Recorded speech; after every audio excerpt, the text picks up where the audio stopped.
जवान लड़की घर में जवान हो गई तो एक दिन बासुक के यहाँ से घटना घटी गई। एक दिन उन्हीं की वो लड़की नवल दे स्नान करने के बाद ये अपने छत पे खड़े होकर के घूम रही है, बाल सुखा रही है।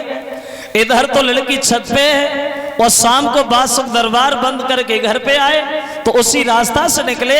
जब घर के लिए चले तो अकस्मात की निगाह ऊपर पहुंची, उस लड़की को देख करके खड़े हो गए और मन में सोचने लगे, परमात्मा हमारे घर में और ये इतनी सुंदर लड़की कौन है?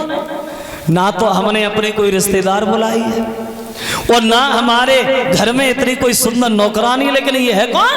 और उन्हें ये तो पता नहीं मेरी बेटी है। और उस लड़की को देख के उनके दिल में गलत भावना बन गई।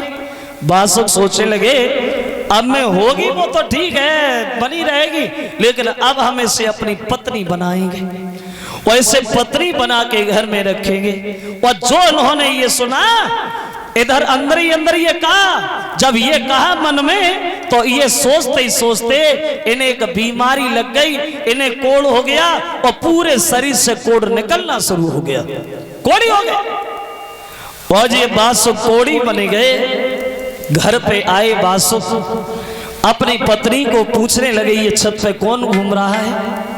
मैंने मन में ये सोचा तो ये हमें बीमारी लग गई। तब उनकी पत्नी बोली, महाराज माफ करना, हमने आपसे झूठ कहा था, ये किसी और की नहीं आपकी बेटी है। जब बासुक ने ये शब्द सुने तो बासुक रोने लगे, बोले ये तुमने क्या किया?